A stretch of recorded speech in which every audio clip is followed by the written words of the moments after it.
1 കൊരിന്ത്യർ 5-ാമത്തെ അധ്യായം അതിൻ്റെ 9 മുതൽ 13 വരെയുള്ള വാക്യങ്ങൾ വായിക്കാം. അതായിരിക്കും നമ്മളുടെ ഇന്നത്തെ ചിന്താവിഷയം. 1 Corinthians chapter 5 verse 9 to 13. As we study this section, we must understand a few facts. ഈ ഭാഗം നമ്മൾ പഠിക്കുമ്പോൾ ചില വസ്തുതകൾ നാം അറിയേണ്ടത് അത്യാവശ്യമാണ്. Number one, what we have as 1 Corinthians is actually the second letter that Paul wrote to the Corinthian church. ഇന്ന് നമ്മളുടെ കയ്യിൽ ഉള്ള 1 കൊരിന്ത്യരുടെ ലേഖനം സത്യത്തിൽ പൗലോസ് ഈ സഭയ്ക്ക് എഴുതിയ 2-ാമത്തെ കത്താണ്. അതെങ്ങനെയാണ് നമ്മൾ അറിയുന്നതെന്ന് ചോദിച്ചാൽ ഈ 9-ാമത്തെ വാക്യം അതിനൊരു തെളിവാണ്. Let's read verse 9. ദുർനടപ്പുകാരുടെ സംസർഗമരുത് എന്ന ഞാൻ എൻ്റെ ലേഖനം നിങ്ങൾക്ക് എഴുതിയിട്ടുണ്ടല്ലോ. അപ്പോൾ ഇതിനു മുമ്പ് ഒരു ലേഖനമുണ്ട്, അതിനുശേഷമാണ് ഇത് എഴുതിയത്. Technically this is 2 Corinthians. What we have is first. രണ്ടാമത്തെ കാര്യം, though the first letter was written by Paul and though its contents were never against the historical teachings of Christianity, that letter was not inspired by the Holy Spirit to be scriptures for us. ആദ്യത്തെ കത്ത് പൗലോസാണ് എഴുതിയെങ്കിൽ പോലും അതിലെ ഉള്ളടക്കം ക്രിസ്തീയ വിശ്വാസങ്ങൾക്കെതിരെ അല്ലാത്തതും ഒക്കെ കണക്കിലെടുത്താലും പരിശുദ്ധാത്മാവ് അത് നമുക്ക് തിരുവെഴുത്തായിട്ട് വെച്ചിട്ടില്ല. അല്ലെങ്കിൽ അത് ഒരു തരത്തിൽ പറഞ്ഞാൽ അത് ദൈവവിശ്വാസ്യമല്ലായിരുന്നു. അതിൽ കണ്ടൻസ് എല്ലാം കറക്റ്റാണ്, പൗലോസാണ് എഴുതിയത്. ഓക്കെ, ഇനി ഇതിൻ്റെ മറ്റൊരു ഉദാഹരണം, പൗലോസ് ലൗദിക്യ സഭയ്ക്കും ഒരു കത്ത് എഴുതിയിട്ടുണ്ട്, അത് കൊലോസ്യ ലേഖനത്തിലുണ്ട്. പക്ഷെ അതും നമുക്ക് നമ്മുടെ കൈവശമില്ല. അത് 4-ാമത്തെ അധ്യായത്തിൽ ഒന്ന് വായിച്ചാൽ മനസ്സിലാവും. So that is why it was lost and it was not preserved for us. നമുക്ക് അത് തിരുവെഴുത്തായിട്ട് ദൈവം ആക്കാത്തത് കൊണ്ട് നമുക്കായിട്ടത് സുരക്ഷിതമായിട്ട് വെച്ചിട്ടില്ല. So we don't have an access to it. അതിലേക്ക് നമുക്കൊരു ആക്സസ് നമുക്കില്ല. മൂന്നാമതായിട്ട്, the content of the first letter was that Paul wrote to them about not associating with sexually immoral people. ആദ്യത്തെ കത്തിലെ ഉള്ളടക്കം എന്ന് പറയുന്നത് ദുർനടപ്പിൽ നടക്കുന്ന ആൾക്കാരോട് സഹവാസം ഉണ്ടാകരുത്, അല്ലെങ്കിൽ അവരോട് ഒരു സഹകരണം ഉണ്ടാകരുത്. Now Paul mentions about that letter over here because there is a misunderstanding among the Corinthians. ഇവിടെ ഈ ഒരു ലേഖനത്തെ പറ്റി പരാമർശിക്കുന്നത് ഈ വിശ്വാസികളുടെ ഇടയിൽ ഒരു തെറ്റിദ്ധാരണ ഉള്ളത് കൊണ്ടാണ്. They thought that Paul wrote about cutting off all ties with all people in this world who are unbelievers and are immoral, greedy, swindlers and idolaters. ഇവർ ആദ്യത്തെ കത്ത് വായിച്ചപ്പോൾ വിചാരിച്ചിരുന്നത് പൗലോസ് ഇപ്രകാരമാണ് എഴുതുന്നത്: എല്ലാ വിശ്വാസികളോടും, പ്രത്യേകിച്ച് തുറന്നടപ്പിൽ നടക്കുന്ന സ്വാർത്ഥരായ വിഗ്രഹാരാധികളായിട്ടുള്ള ആൾക്കാരുമായിട്ട് ഒരു രീതിയിലും ഒരു സഹവാസം ഉണ്ടാവാൻ പാടില്ല എന്നുള്ളൊരു ധാരണയായിരുന്നു ആദ്യത്തെ ലേഖനം വായിച്ചപ്പോൾ ഇവർക്കുണ്ടായിരുന്നത്. So what did he intend to say when he said you not associate with sexually immoral people? ദുർനടപ്പുകാരോട് സഹകരിക്കരുത് എന്ന് പറഞ്ഞപ്പോൾ എന്താണ് പൗലോസ് പറയാൻ ആഗ്രഹിച്ചിരുന്നത്? To answer this we must first look at what he didn't mean. ഇതിനുള്ള ഉത്തരം പറയണമെങ്കിൽ താൻ എന്ത് ഉദ്ദേശിച്ചിട്ടില്ല എന്നും പറയണം. Paul wasn't talking about a radical cutting off of all relationships to unbelievers who are outright sinners before God. ദൈവത്തിന് മുമ്പാകെ അധമഭാവത്തിൽ ജീവിക്കുന്ന അവിശ്വാസികളോട് മൊത്തത്തിലുള്ള ഒരു വിച്ഛേദനമല്ല പൗലോസ് ഇവിടെ ഉദ്ദേശിക്കുന്നത്. In that case, believers were to flee the world as soon as they are saved. അതാണല്ലോ നമ്മൾ 10-ാമത്തെ വാക്യത്തിൽ കാണുന്നത്. ഒന്ന് വായിച്ചേ, 10-ാമത്തെ വാക്യം വായിച്ചേ. അത് ഈ ലോകത്തിലെ ദുർനടപ്പുകാരോടോ അത്യാഗ്രഹികളോടോ പിടിച്ചുപറിക്കാരോടോ വിഗ്രഹാരാധകരോടോ അരുത് എന്നല്ലോ. അങ്ങനെയെങ്കിൽ നിങ്ങൾ ലോകം വിട്ടു പോകേണ്ടി വരും. അങ്ങനെ ആയിരുന്നുവെങ്കിൽ രക്ഷിക്കപ്പെട്ട ഉടനെ തന്നെ ഇവിടെ നിന്ന് മാറ്റപ്പെട്ടാൽ മതി. അതല്ലല്ലോ ഇവിടുത്തെ വിഷയം. As it is, these people were called by God to be His holy people in the city of Corinth so that they would witness the message of the gospel to the unbelieving world around them. ഇവരെ ദൈവം തൻ്റെ വിശുദ്ധ ജനമായിട്ട് ഈ പട്ടണത്തിൽ, കൊരിന്ത്യ പട്ടണത്തിൽ ആക്കി വെച്ചിരിക്കുന്നത് അവർക്ക് ചുറ്റുമുള്ള അവിശ്വാസികളുടെ ഇടയിൽ സുവിശേഷത്തിൻ്റെ സന്ദേശം സാക്ഷ്യപ്പെടുത്താനായിട്ടാണ്. As we read in 6 verse 11, Some of the Corinthians were redeemed from the sinful lifestyle in Corinth, so that they would be a living witness of the gospel truth that transforms sinners who are God's enemies into people who are children of God. 6-ാമത്തെ അധ്യായത്തിൻ്റെ 11-ാമത്തെ വാക്യത്തിൽ നിന്ന് നാം കാണുന്നത്, നിങ്ങളിൽ ചിലരും ഇവയെ പോലെ ആയിരുന്നു. ഓക്കെ, അപ്പോൾ കൊരിന്ത്യ വിശ്വാസികളെ അത്തരത്തിലുള്ളൊരു പാപം നിറഞ്ഞ ജീവിതശൈലിയിൽ നിന്നും വീണ്ടെടുത്തത് എന്തുകൊണ്ടാണ്? അവർ സുവിശേഷ സത്യത്തിൻ്റെ ഒരു ജീവിക്കുന്ന സാക്ഷിയായിട്ട് ആകാനാണ് ഈ പട്ടണത്തിൽ. അതായത് ഈ സത്യം ദൈവത്തിൻ്റെ ശത്രുക്കളായ പാപികളെ രൂപാന്തരപ്പെടുത്തി ദൈവത്തിൻ്റെ ജനമാക്കി തീർക്കുന്ന ഒരു സന്ദേശം. ആ സന്ദേശത്തിൻ്റെ ദൃശ്യമായ ഒരു സാക്ഷ്യം ആ പട്ടണത്തിൽ ഉണ്ടാവാനായിട്ടാണ് ദൈവം ഈ കൂട്ടരെ ഇവിടെ ആക്കി വെച്ചിരിക്കുന്നത്. This changed life style should help them do so. അവരുടെ മാറ്റം എന്ന ജീവിത സാഹചര്യം ഇത്തരത്തിലുള്ള ഒരു സാക്ഷ്യപ്പെടുത്തലിന് കാരണമായി തീരണം. In other words, they would be in the world but they are not of the world. മറ്റൊരു രീതിയിൽ പറഞ്ഞാൽ, അവർ ലോകത്തിലാണെങ്കിൽ പോലും അവർ ലോകത്തിൻ്റേതല്ല. So the first lesson coming out of these two verses, it is good that we as a church focus on being separate from the world. നാം ലോകത്തിൽ നിന്നും വേർപെടണം എന്നുള്ള കാര്യത്തിലുള്ള നമ്മളുടെ ശ്രദ്ധ, അത് നല്ല കാര്യമാണ്.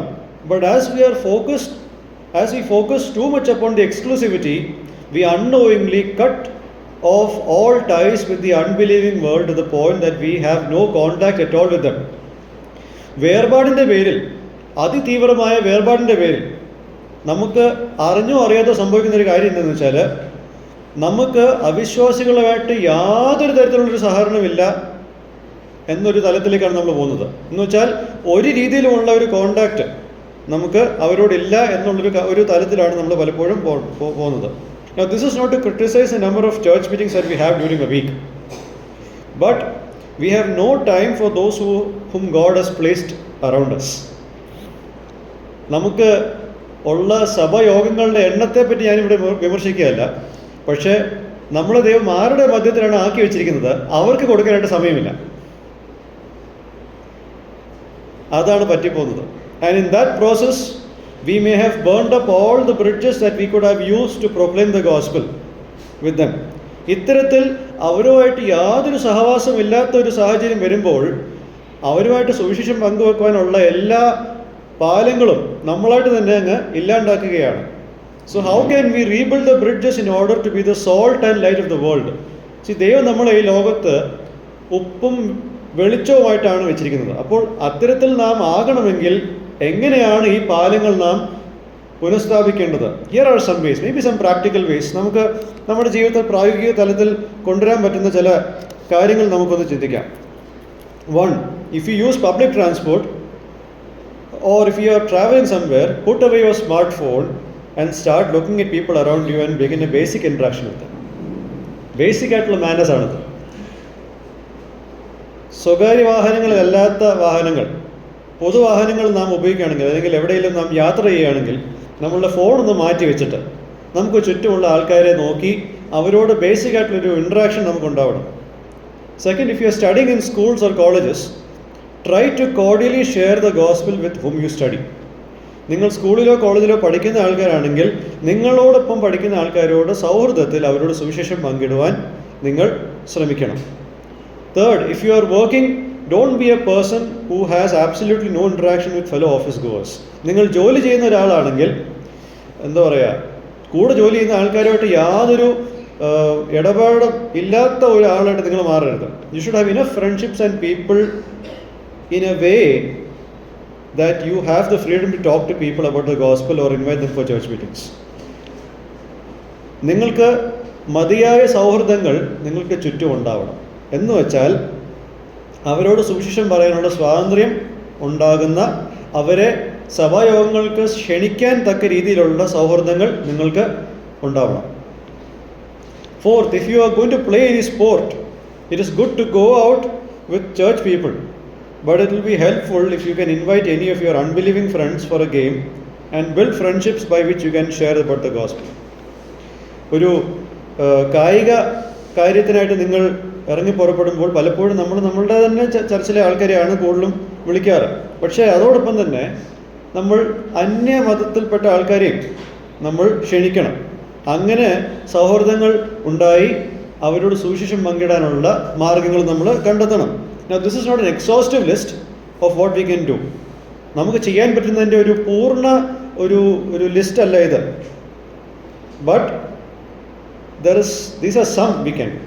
കുറച്ചെങ്കിലും നമുക്ക് ചെയ്യാൻ പറ്റുന്ന ഒരു ലിസ്റ്റ് മാത്രമേ ഞാനിവിടെ അവതരിപ്പിച്ചിട്ടുള്ളൂ. However, may God help us to wisely find opportunities so that we can influence the world around us with the truth that we believe in.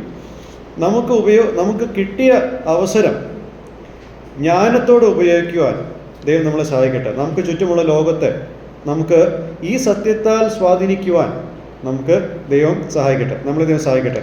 Now we saw what he didn't mean. താൻ എന്താണ് അർത്ഥമാക്കാതിരുന്നതെന്നുള്ളത് നമ്മൾ കണ്ടു. So we now look at the clarification that he provides regarding what he wrote earlier. താൻ നേരത്തെ എഴുതിയ കാര്യത്തെ പറ്റിയുള്ള ഒരു ക്ലാരിഫിക്കേഷൻ, വ്യക്തത കൊടുക്കുകയാണ് ഇവിടെ നാം കാണുന്നത്. So let's look at this. Paul writes this book, commanding the believers to stop associating with anyone who claims to be a believer in Christ but is sexually immoral or greedy or an idolater or a slanderer or a drunkard or a swindler. 11ാമത്തെ വാക്യമാണ് അതിൻ്റെ വ്യക്തത തരുന്നത്. നമുക്ക് വായിക്കാം. എന്നാൽ സഹോദരൻ എന്ന് പേർപ്പെട്ട ഒരുവൻ ദുർനടപ്പുകാരനോ അത്യാഗ്രഹിയോ വിഗ്രഹാരാധിയോ ഭാവിഷ്ടക്കാരനോ മദ്യപാനോ പിടിച്ചുപറിക്കാരനോ ആകുന്നുവെങ്കിൽ അവനോട് സംസർഗം നേരിടും. ഇത്തരത്തിലുള്ള ആൾക്കാരെ പറ്റിയാണ് പറഞ്ഞിരിക്കുന്നത്. വിശ്വാസിയാണെന്ന് പറയുകയും എന്നാൽ ഇത്തരം പ്രവൃത്തികളിൽ ഏർപ്പെടുകയും ചെയ്യുന്ന ആൾക്കാരോട് സംസർഗമരുത്, സഹകരണമരുത്, സംസർഗമരുത്. It's about these sort of people who claim to be of Christ but involved in all of these things. Don't associate with them nor eat with such a person. എന്തുകൊണ്ടാണ്? Why? The reason is that all of these things are gross violations of the 10 commandments that exhibit the holy character of God. ഇവിടെ പറഞ്ഞിരിക്കുന്ന ഈ കാര്യങ്ങളെല്ലാം ദൈവത്തിൻ്റെ വിശുദ്ധമായ സ്വഭാവത്തെ വെളിപ്പെടുത്തുന്ന 10 കൽപ്പനകളുടെ ലംഘനമാണ്. God hates these deeds and pours out his wrath over these things. ഇത്തരത്തിലുള്ള പ്രവർത്തനങ്ങളെ ദൈവം വെറുക്കുന്നു. അത്തരം പ്രവൃത്തികൾ ചെയ്യുന്നവരുടെ മേൽ ദൈവത്തിൻ്റെ കോപം വരുന്നു എന്നുള്ളതാണ്. When believers are truly redeemed, their old hearts that are filled with such deeds are removed, and their sins are washed away, and they are given a new heart that hates all sins. വിശ്വാസികൾ യഥാർത്ഥത്തിൽ വീണ്ടുജനനം പ്രാപിക്കുമ്പോൾ ഇത്തരത്തിലുള്ള എല്ലാ ദുഷ്കർമ്മങ്ങളും നിറയുന്ന അവരുടെ പഴയ ഹൃദയങ്ങളെ നീക്കി മാറ്റി അവരുടെ പാപത്തെയെല്ലാം കഴുകിക്കളഞ്ഞ് ദൈവം ഒരു പുതിയ ഹൃദയമാണ് വിശ്വാസികൾക്ക് നൽകുന്നത്. ഈ പുതിയ ഹൃദയത്തിൽ ഇത്തരത്തിലുള്ള പാപങ്ങളെ വെറുക്കാനുള്ള ഒരു ശക്തിയാണ് ആ ഒരു വിശ്വാസിക്ക് ദൈവം കൊടുക്കുന്നത്. This is what happens at regeneration of a believer. ഒരു വ്യക്തി വീണ്ടുജനനം പ്രാപിക്കുമ്പോൾ, രക്ഷിക്കപ്പെടുമ്പോൾ ഇതാണ് സംഭവിക്കുന്നത്. A truly born again believer will not indulge in sin that characterises his old self. യഥാർത്ഥത്തിൽ വീണ്ടുജനനം പ്രാപിച്ച ഒരു വ്യക്തി ആ വ്യക്തിയുടെ പഴയ സ്വഭാവത്തിൻ്റെ എല്ലാ പാപങ്ങളിലും താൻ തിരികെ പോകത്തില്ല. Continuing to associate in fellowship with such people who claim to be Christians but continue in sin without repentance gives the impression to unbelievers that the Church of God approves of such conduct. ക്രിസ്ത്യാനിയാണെന്ന് പറയുകയും എന്നാൽ ഇത്തരത്തിലുള്ള പാപത്തിൽ തുടരുന്ന, മാനസാന്തരപ്പെടാതെ പാപത്തിൽ തുടരുന്ന ആൾക്കാരോട് സഹവാസവും സംസർഗവും ഉണ്ടാകുക എന്ന് പറയുമ്പോൾ അത്തരത്തിലുള്ള സഹവാസവും സംസർഗവും അന്യമതസ്ഥർക്ക്, അവിശ്വാസികൾക്ക് എന്ത് സന്ദേശമാണ് കൊടുക്കുന്നത്? സഭ ഇത്തരത്തിലുള്ള ക്രിയകളെ പ്രോത്സാഹിപ്പിക്കുന്നു എന്നുള്ള ഒരു സന്ദേശമാണ് ഇവിടെ കൊടുക്കുന്നത്. That's the seriousness of this thing. അതാണ് ഈ കാര്യത്തിൻ്റെ ഗൗരവം. This commandment to not associate with such people refers to the act of removing the offender from the Lord's table. And it is made stronger in the next statement in verse 11. ഈ വ്യക്തിയോട് സഹകരണമരുത് എന്ന് പറയുമ്പോൾ അതിൻ്റെ അർത്ഥം പശ്ചാത്തലം നിന്ന് നോക്കിയാൽ ദൈവത്തിൻ്റെ കൽപ്പന ലംഘിച്ച വ്യക്തിയെ കർത്തൃമേശയുടെ പങ്കാളിത്തത്തിൽ നിന്നും മാറ്റുക എന്നുള്ളത് ആണ് ഇവിടെ ഉദ്ദേശിച്ചിരിക്കുന്നത്. അതോടൊപ്പം തന്നെ 11-ാമത്തെ വാക്യത്തിൽ ഈ കൂട്ടായ്മയിൽ നിന്ന് മാറ്റുന്ന കാര്യത്തിനെ വെച്ച് നോക്കുമ്പോൾ കുറച്ചുകൂടെ ശക്തമായ ഭാഷയിൽ ഒരു കാര്യം 11-ാമത്തെ വാക്യത്തിൽ പറയുന്നുണ്ട്. സംസർഗമരുത് എന്നുള്ള വാക്യം 11-ാമത്തെ വാക്യത്തിൽ പറയുമ്പോൾ ഇംഗ്ലീഷ് പരിഭാഷയിൽ do not even eat with such people, അത്തരത്തിലുള്ള ആൾക്കാരുടെ കൂടെ ഭക്ഷണം കഴിക്കുക പോലും ചെയ്യരുതെന്നുള്ളതാണ് ഇവിടെ പറഞ്ഞിരിക്കുന്നത്. Christians used to have love feasts in each of their gatherings in those times. വിശ്വാസികൾ എപ്പോഴൊക്കെ കൂട്ടായ്മയായിട്ട് വന്നോ അല്ലെങ്കിൽ കൂട്ടായ്മ ആചരിക്കാൻ വന്നോ അവിടെയൊക്കെ സ്നേഹവിരുന്നുണ്ടായിരുന്നു. Love feasts were present to demonstrate the acceptance that Christians or believers had for each other in Christ, and this happened after the meeting was over. ഇത്തരത്തിലുള്ള സ്നേഹവിരുന്ന് അന്നത്തെ സഭായോഗങ്ങളിൽ ഉണ്ടാകുന്നത് അല്ലെങ്കിൽ ചെയ്തുകൊണ്ടിരുന്നത് ഇത്തരത്തിലുള്ളൊരു സന്ദേശം അറിയിക്കാനാണ്. ക്രിസ്തുവിൽ അന്യോന്യം സ്വീകരിക്കുന്നതിൻ്റെ ഒരു ദൃശ്യമായ തെളിവാണ് സ്നേഹവിരുന്ന്. ഇത് സഭായോഗങ്ങൾക്ക് ശേഷമുണ്ടാകുന്ന ഒരു കാര്യമാണ്. And eating with such people who are blatantly involved in such shameful acts of sin is prohibited. ഇത്തരത്തിൽ ജീവിക്കുന്ന ആൾക്കാരോട് കൂടി ഭക്ഷിക്കുക എന്ന് പോലും പറയുന്നത് നിരോധിക്കപ്പെട്ടൊരു കാര്യമാണ്. Because everyone in church must understand that God doesn't approve of any behavior that violates His holiness. ഇത്തരത്തിലുള്ള ആൾക്കാരോടൊപ്പം ഭക്ഷണം കഴിക്കുക പോലും ചെയ്യരുതെന്ന് പറയുമ്പോൾ എന്താണ് ഇതിന് കാരണം? കാരണം ഇതാണ്, സഭയിൽ എല്ലാവരും മനസ്സിലാക്കേണ്ട ഒരു കാര്യം, ദൈവത്തിൻ്റെ വിശുദ്ധിയെ ലംഘിക്കുന്ന ഒരു സ്വഭാവവും ദൈവം അംഗീകരിക്കുന്നില്ല എന്നുള്ള സന്ദേശമാണ് ഈ കഴിക്കുക പോലും ചെയ്യരുത് എന്നുള്ള കാര്യത്തിൽ ദൈവം ഉദ്ദേശിക്കുന്നത്. So the lesson 2 coming out of this, the Lord's Supper is a way of proclaiming the gospel. തിരുവത്താഴം എന്ന് പറയുന്നത് സുവിശേഷത്തെ ഘോഷിക്കുന്ന ഒരു മാർഗമാണ്. God showed His wrath over sinners by sending His Son to die for our sins. തൻ്റെ പുത്രനെ നമ്മളുടെ പാപത്തിനായിട്ട് മരിക്കാൻ ഏൽപ്പിച്ചതിലൂടെ പാപികളുടെ മേലുള്ള ദൈവത്തിൻ്റെ കോപം താൻ പ്രദർശിപ്പിച്ചു. It's so that by faith in His body and blood that is sacrificed, we are redeemed from sin and are dead to sin and to live for righteousness. ഇത്തരത്തിൽ ദൈവം തൻ്റെ കോപത്തെ കാണിച്ചത് എന്തുകൊണ്ടാണ്?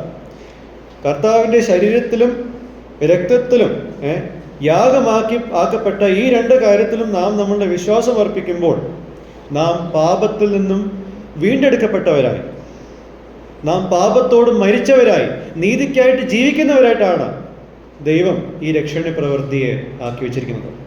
It's not for us to continue in our filth and since.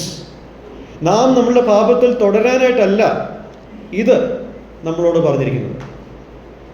This is what the Lord's table reminds of. ഇതാണ് കർത്തൃമേശ നമ്മളെ ഓർമ്മിപ്പിക്കുന്ന സത്യം.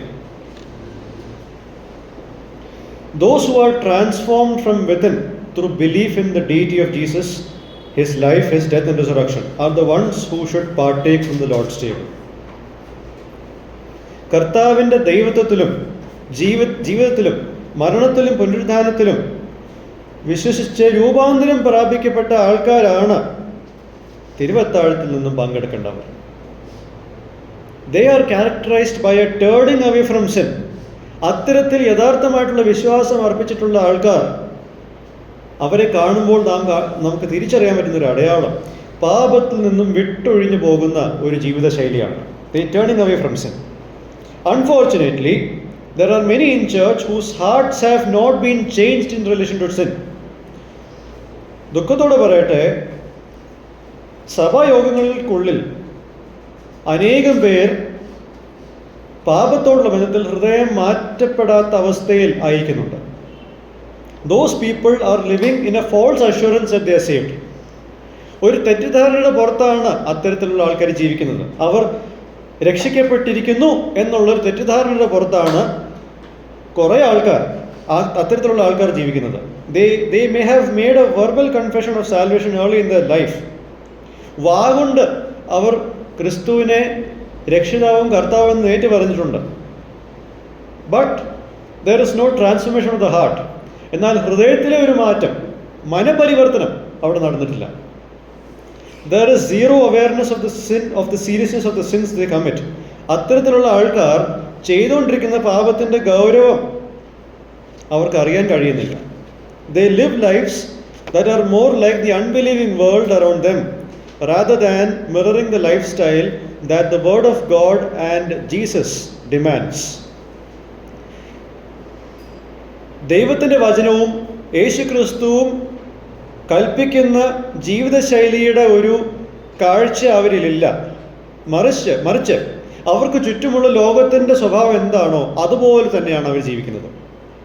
Sadly, some church leaders in the pursuit of pleasing men refrain from confronting such deviant behavior and justify it, saying that he or she is like that. ഇത്തരത്തിൽ ദുർനടപ്പിൽ പോകുന്ന ആൾക്കാരെ പറ്റി ഉള്ള സന്ദേശം ഞാൻ പറയുമ്പോൾ മറുവശത്ത് അതിലും ദുഃഖകരമായിട്ടുള്ളൊരു കാര്യം നടക്കുന്നുണ്ട്. ചില സഭാ നേതാക്കന്മാർ, മനുഷ്യരെ പ്രസാദിപ്പിക്കുന്ന സഭാ നേതാക്കന്മാർ ഇത്തരത്തിൽ ദുർനടപ്പിൽ നടക്കുന്ന ആൾക്കാരെ നേരിട്ട് അവരെ താക്കീത് ചെയ്യാൻ അവർ മനസ്സ് കാണിക്കുന്നില്ല. അവരെ പറ്റി പറയുന്നത് ആ വ്യക്തി അങ്ങനെയാണല്ലോ, ആ വ്യക്തി അങ്ങനെയാണല്ലോ, ഇങ്ങനെയാണല്ലോ എന്ന് പറഞ്ഞാൽ അവരെ ന്യായീകരിക്കുക. However, a true believer must never compromise with the gospel truth that is present in the observance of the Lord's table by reckoning such false believers as true Christians and extending the bread and the wine that are affirmations of one's heavenly citizenship to them. ഒരു യഥാർത്ഥ വിശ്വാസി ഒരിക്കലും സുവിശേഷ സത്യത്തെ വെച്ച് ഒരു അനുരഞ്ജനം നടത്തുവാൻ കഴിയത്തില്ല. പ്രത്യേകിച്ച് സുവിശേഷ സത്യം എന്ന് പറയുന്നത് ഈ കർത്തൃമേശയിൽ ഉൾപ്പെട്ടിരിക്കുന്ന ഒരു സന്ദേശമാണ്. ഞാൻ നേരത്തെ പറഞ്ഞല്ലോ, എന്തിനായിട്ടാണ് കർത്താവിൻ്റെ മരണം നടന്നത്? കള്ളവിശ്വാസികൾക്ക് ഈ രണ്ട് കാര്യങ്ങൾ, അപ്പവും വീഞ്ഞും കൊടുത്ത്, ഈ അപ്പവും വീഞ്ഞും ഒരു വ്യക്തിയുടെ സ്വർഗീയ പൗരത്വത്തിൻ്റെ തെളിവാണ്, പാസ്പോർട്ട് എന്ന് വേണമെങ്കിൽ പറയാം. ഒരാൾ വിശ്വാസിയാണ് എന്നുള്ളതിൻ്റെ തെളിവ് എന്താണ്? സഭയോഗത്തിൽ ഒരാൾ വിശ്വാസിയാണെന്നുള്ളതിൻ്റെ തെളിവ് സ്നാനപ്പെട്ട തിരുവത്താഴത്തിൽ നിന്നും പങ്കെടുക്കുന്ന കാര്യമാണ്. അപ്പോൾ ഇത് ഒരു നമ്മളുടെ സ്വർഗീയ പൗരത്വത്തിൻ്റെ തെളിവാണ്. It is the proof of our heavenly citizenship. ഈ പാസ്പോർട്ട് പോലുള്ളൊരു സാധനം പൗരനല്ലാത്ത ഒരാൾക്ക് കൊടുക്കുന്നത് തെറ്റല്ലേ? Isn't it a mistake or a sin to grant citizenship to somebody who truly doesn't belong to the kingdom of heaven? അങ്ങനെ ദൈവത്താൽ വീണ്ടും ജനിക്കാത്ത ആൾക്കാർക്ക് അപ്പവും വീഞ്ഞും കൊടുക്കുന്നത് ചെയ്യുമ്പോൾ സുവിശേഷ സത്യത്തിന് ഒരു വിഘ്നം വരുത്തുകയാണ് അവിടെ പതിവ്, അല്ലെങ്കിൽ അവിടെ അതാണ് നടക്കുന്നത്. When somebody is living contrary to what God has mandated, we cannot grant the access to what consists of heavenly citizenship. ദൈവത്തിന് വിരോധമായിട്ട് ജീവിക്കുന്ന ഒരു വ്യക്തിക്ക് ദൈവത്തിൻ്റെ രാജ്യത്തിൻ്റെ പൗരത്വത്തിൻ്റെ അടയാളങ്ങൾ കൊടുക്കുവാൻ നമുക്ക് കഴിയത്തില്ല. Those people must be excommunicated. അത്തരത്തിലുള്ള ആൾക്കാരെ പുറത്താക്കുക തന്നെ വേണം. Now if any of us think, I don't have to carry this non-association with such people after the church service is over. നമ്മൾ ചിലർ ഇങ്ങനെ ചിന്തിക്കുന്നുണ്ടായിരിക്കും, സഭയിൽ അവരോട് ഈ കൂട്ടായ്മ കാണിക്കേണ്ടതേ ഉള്ളൂ, ഈ സഭയ്ക്ക് പുറത്ത് ആ കൂട്ടായ്മ അല്ലെങ്കിൽ ഒരു സൗഹൃദം പാലിക്കുന്നതിൽ എന്താണ് തെറ്റ്? ഇവിടെയുള്ള ഈ വിയോജിപ്പ് നമ്മൾ പുറം ലോകത്ത് കാണിക്കേണ്ട കാര്യമുണ്ടോ? If that is what we are thinking, we need to rethink. അങ്ങനെയാണ് നമ്മൾ ചിന്തിക്കുന്നുണ്ടെങ്കിൽ അത് പുനർചിന്തനം ചെയ്യണം. Our non association with such people extends beyond our church gatherings too. ഇത്തരത്തിൽ പാപത്തിൽ ജീവിക്കുന്ന, മാനസാന്തരമില്ലാതെ പാപത്തിൽ ജീവിക്കുന്ന ആൾക്കാരോടുള്ള നമ്മളുടെ സഹകരണമില്ലായ്മ സഭായോഗങ്ങൾക്ക് വെളിയിലും ഉണ്ടാവണം. Because our identity as God's redeemed people is an ongoing truth. നാം വീണ്ടും ജനിക്കപ്പെട്ട ആൾക്കാരാണ്, അല്ലെങ്കിൽ വീണ്ടെടുക്കപ്പെട്ട ആൾക്കാരാണെന്നുള്ള സത്യം ഈ 4 ചുവരിനുള്ളിൽ മാത്രം സെലിബ്രേറ്റ് ചെയ്യപ്പെടേണ്ട ഒരു കാര്യമല്ല. അത് നാം ആഴ്ചതോറും പുറം ലോകത്തിലും കാണിക്കുന്ന ഒരു വസ്തുതയാണ്. We are believers here and outside of the church hall. ഇവിടെയും വിശ്വാസികളാണ്, പുറമേയും വിശ്വാസികളാണ്. You are to exclude the offender not just from the Lord's table but also from every other activity that enhances the closeness of church members. കേവലം തിരുവത്താഴത്തിൽ നിന്നുമല്ല ഇത്തരത്തിലുള്ള ദുർനടപ്പുകാരെ മാറ്റി നിർത്തേണ്ടത്. അതോടൊപ്പം തന്നെ സഭ അംഗങ്ങളുടെ ഐക്യത്തെ ഊട്ടിയുറപ്പിക്കുന്ന മറ്റ് കാര്യങ്ങളിൽ നിന്നും ആ വ്യക്തിയെ നീക്കം ചെയ്യണം. I know it's a painful exercise. ഇത്തരത്തിലുള്ളൊരു നടപടി എടുക്കുമ്പോൾ അത് വേദനാജനകമാണ്. പക്ഷേ അത് എടുത്തേ മതിയാകും. പൊതുസഭയുടെ ആരോഗ്യത്തിനായിട്ട് ഇത്തരത്തിലുള്ളൊരു പെയിൻഫുൾ എക്സസൈസ് എടുത്തേ മതിയാകൂ. It could be A fellowship meal or a game of football or any sport that increases the bonding between people. സഭായോഗത്തിലെ ആൾക്കാരുടെ കൂട്ടായ്മയെ വർദ്ധിപ്പിക്കുന്ന ഏതെങ്കിലും ഒരു ആക്ടിവിറ്റി ആയിരിക്കാം. അത് ഒരുമിച്ച് കഴിക്കുന്നതായിരിക്കാം, അല്ലെങ്കിൽ ഏതെങ്കിലും ഒരുമിച്ച് ഒരു പിക്നിക് ആയിരിക്കാം, അല്ലെങ്കിൽ എന്തോ ആയിക്കോട്ടെ. To exclude from the Lord's table and include them for other activities is an act of hypocrisy. കർത്തൃമേശയിൽ നിന്ന് മാത്രം മാറ്റി നിർത്തി ബാക്കിയുള്ള കാര്യങ്ങളിൽ അവരെ ഒരു അംഗത്തെ പോലെ കൂട്ടി നിർത്തുക എന്ന് പറയുന്നത് കപടതയാണ്. Because you promote one attitude towards the offender during church meetings and another attitude towards those people outside. സഭയോഗങ്ങളിൽ ഒരു നടപടി അല്ലെങ്കിൽ ഒരു സമീപനം, പുറത്ത് മറ്റൊരു സമീപനം. When such things are demanded from us on the basis of the word, we might be tempted to think that those who stop associating with offenders do so because they are perfect. വചനം ഇത്തരത്തിലുള്ളൊരു നടപടി വിശ്വാസികളിൽ നിന്നും ആഗ്രഹിക്കുമ്പോൾ നമ്മൾക്ക് ഇങ്ങനൊരു ചിന്ത വരാൻ സാധ്യതയുണ്ട്. ഇത്തരത്തിൽ പാപത്തിൽ ജീവിക്കുന്ന ആൾക്കാരോട് സഹകരണം നിർത്തുന്നവര് പൂർണ്ണത പ്രാപിച്ചവരായതുകൊണ്ടാണ് ഇത്തരത്തിൽ സഹകരണം നിർത്തുന്നതെന്നുള്ളത്. That's far from the truth. അതല്ല സത്യം. പൂർണ്ണത ഉള്ളതുകൊണ്ടല്ല യഥാർത്ഥ വിശ്വാസികൾ പാപത്തിൽ ജീവിക്കുന്ന ആൾക്കാരിൽ നിന്നും വേർപെട്ട് ജീവിക്കുന്നത്. They are expected to show non association not because they are perfect but because they have the status of being holy in Jesus and being sanctified through the spirit. അവർ പൂർണ്ണരായതുകൊണ്ടല്ല അവർ ഈ വേർപാട് പാലിക്കേണ്ടത്, മറിച്ച് ക്രിസ്തുവിൽ വിശുദ്ധരാണെന്നുള്ള ഒരു പദവി അവർക്കുള്ളത് കൊണ്ടും ആത്മാവിനാൽ ശുദ്ധീകരണം പ്രാപിച്ചത് കൊണ്ടുമാണ്. They are also to show non association with the aim of seeing the offender repent and have sorrow over the sins that he or she has done and desire to be restored to the joy of church fellowship. അപ്പോൾ ഇങ്ങനെ ഒരു സഹകരണമില്ലാത്ത ഒരു അവസ്ഥ നാം ചെയ്യുമ്പോൾ